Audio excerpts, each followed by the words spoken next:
ഓപ്പൾസ് വേൾഡിൻ്റെ പുതിയൊരു വീഡിയോയിലേക്ക് ഏവർക്കും സ്വാഗതം. ഞങ്ങൾ ഇന്നൊരു യാത്ര പോവുകയാണ്. അതിനായി ഞങ്ങൾ റെയിൽവേ സ്റ്റേഷനിൽ എത്തിയിരിക്കുകയാണ്.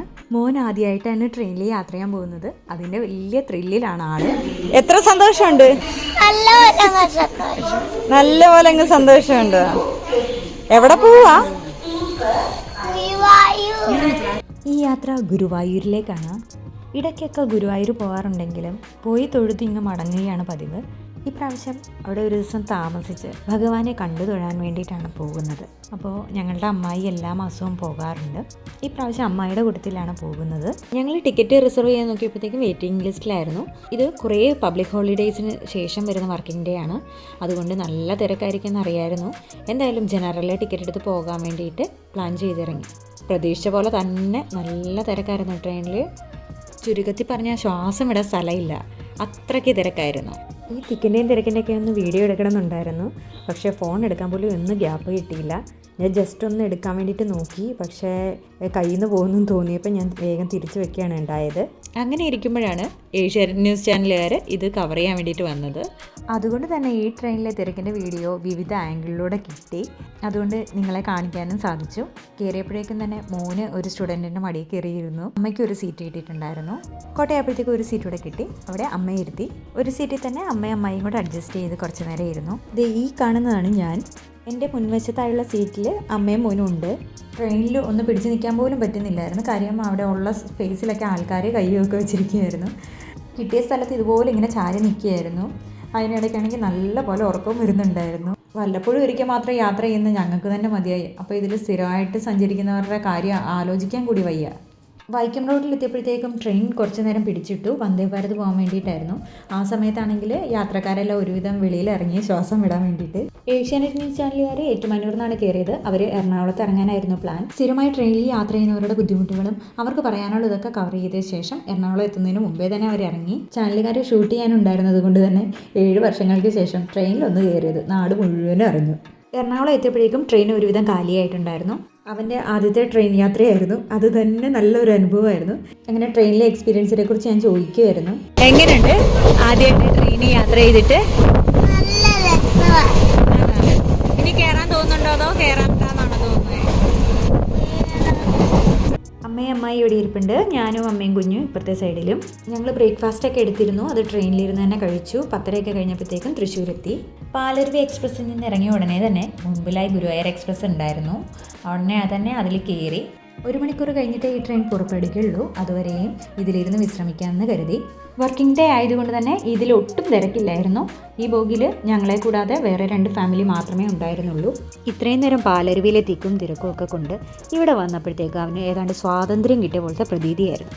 അങ്ങനെ മോൻ്റെ കളിയും ബഹളമൊക്കെ കൊണ്ട് തന്നെ 1 മണിക്കൂർ പോയതേ അറിഞ്ഞില്ല. ഞാനിവിടെ നിന്ന് ഫോട്ടോ എടുക്കുകയാണെന്ന് വിചാരിച്ച് അവൻ കുറേ നേരമായിട്ട് ഇവിടെ നിന്ന് പോസ് ചെയ്തുകൊണ്ടിരിക്കുകയായിരുന്നു. അങ്ങനെ ട്രെയിൻ വിടാറായപ്പോഴേക്കും ആൾ നല്ല ഡീസൻ്റായിട്ട് അടങ്ങി ഒതുങ്ങിയിരിക്കുന്നു. എൻജിനൊക്കെ പോകുന്നത് കണ്ടപ്പോൾ വലിയ കൗതുകമായിരുന്നു അവന്. അങ്ങനെ ട്രെയിൻ പുറപ്പെട്ടു. ഇനി 1/2 മണിക്കൂറാണ് യാത്ര.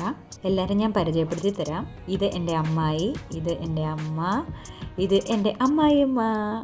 അപ്പോഴോർന്നു എന്നെ പരിചയപ്പെടുത്തുന്നില്ലേ ചോദിച്ചോണ്ട് വന്നു. ഇത് എൻ്റെ മോൻ.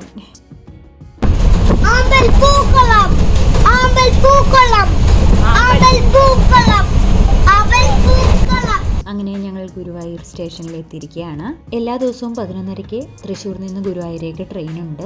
വെളുപ്പിനെ ഉച്ചയ്ക്കും വൈകുന്നേരവും രാത്രിയിലുമൊക്കെ ഗുരുവായൂർ എക്സ്പ്രസ് ഉണ്ട്. അപ്പോൾ നമുക്ക് സുഖമായിട്ട് ഗുരുവായൂർ വന്നെത്താൻ കഴിയും. ഇതാണ് ഗുരുവായൂർ റെയിൽവേ സ്റ്റേഷൻ്റെ എൻട്രൻസ്. അങ്ങനെ ഒരു ഓട്ടോ വിളിച്ച് റൂം ബുക്ക് ചെയ്തിരിക്കുന്ന ബിൽഡിങ്ങിലെത്തി. അവിടെ ചെക്ക് ഇൻ ചെയ്ത ശേഷം ഞങ്ങൾ ലഗേജൊക്കെ അവിടെ വെച്ചിട്ട് ഫ്രഷായി നേരെ ക്ഷേത്രത്തിലേക്ക് പോയി. ക്ഷേത്രത്തിനുള്ളിൽ മൊബൈൽ യൂസ് ചെയ്യാൻ പാടില്ലാത്തത് കൊണ്ട് തന്നെ പുറത്ത് നിന്ന് ജസ്റ്റ് ഒന്ന് വീഡിയോ എടുത്ത ശേഷം ഫോൺ ക്ലോക്ക് റൂമിൽ വെച്ചു. അതിനുശേഷം ഞങ്ങൾ അകത്ത് കയറി തൊഴുതു.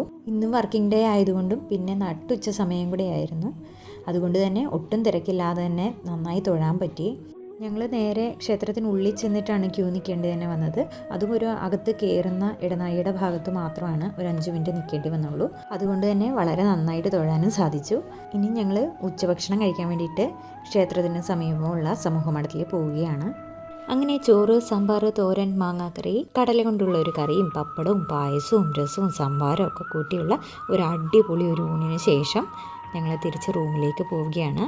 പോകുന്ന വഴിയിലുള്ള കടകളൊക്കെ കണ്ട് ഇങ്ങനെ ആസ്വദിച്ചാണ് നടക്കുന്നത്. അങ്ങനെ നട്ടുച്ചയ്ക്ക് പുരുവെയിലത്ത് നടന്ന് റൂമിനടുത്ത് എത്തിയപ്പോഴേക്കും ദാഹിച്ചു വലഞ്ഞു. അതുകൊണ്ട് റൂമിന് മുമ്പിലായുള്ള ഒരു ജ്യൂസ് കടയിൽ കയറി അവിടുന്ന് ഉപ്പിട്ട നാരങ്ങ വെള്ളമൊക്കെ കുടിച്ചു. അവിടെ കടയിൽ മോന് കളിക്കാൻ കുറേ സൈക്കിൾ കിട്ടി. അവനതുകൊണ്ട് നല്ല ടൈം പാസ്സായിരുന്നു. അതിനുശേഷം ഞങ്ങൾ റൂമിലേക്ക് എത്തി. 3 ബെഡുള്ള റൂമാണ് ഞങ്ങൾ ബുക്ക് ചെയ്തിരുന്നത്. അങ്ങനെ ഇവിടെ വന്ന് സുഖമായിട്ട് കിടന്നുറങ്ങി. സന്ധ്യയായപ്പോഴേക്ക് എണീറ്റ് ഫ്രഷായി വീണ്ടും ക്ഷേത്രത്തിലേക്ക് എത്തി. സന്ധ്യാസമയം ആയതുകൊണ്ട് അത്യാവശ്യം നല്ല തിരക്കുണ്ടായിരുന്നു. എങ്കിലും 1/4 മണിക്കൂർ കൊണ്ട് ഞങ്ങൾ തൊഴുതിറങ്ങി. അമ്മമാരും ഒക്കെ സീനിയർ സിറ്റിസൺ ക്യൂവിൽ നിന്നിട്ടാണ് തൊഴുതത്. ഞാനും കുഞ്ഞും സാധാരണ ക്യൂവിലാണ് കയറിയത്.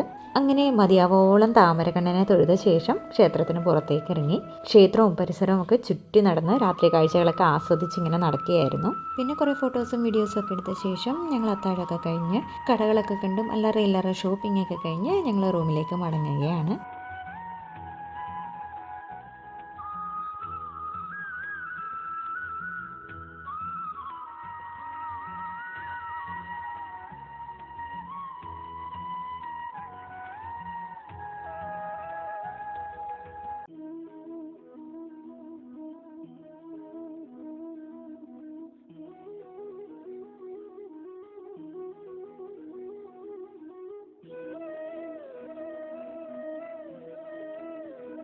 അങ്ങനെ ഇന്നത്തെ ഗുരുവായൂർ വിശേഷങ്ങളൊക്കെ ഇവിടെ അവസാനിക്കുകയാണ്. ഇന്നത്തെ ഈ വീഡിയോ ഇഷ്ടപ്പെട്ടുവെങ്കിൽ തീർച്ചയായിട്ടും നിങ്ങൾ എല്ലാവരും ലൈക്ക് ചെയ്യുക, കമൻറ്റ് ചെയ്യുക. അതുപോലെ നിങ്ങൾ ആദ്യമായിട്ടാണ് എൻ്റെ വീഡിയോ കാണുന്നതെങ്കിൽ സബ്സ്ക്രൈബ് ചെയ്യാൻ മറക്കരുത്. ബാക്കി ഗുരുവായൂർ വിശേഷങ്ങളുമായി അടുത്ത വീഡിയോയിൽ കാണാം. അതുവരെ നന്ദി, നമസ്കാരം.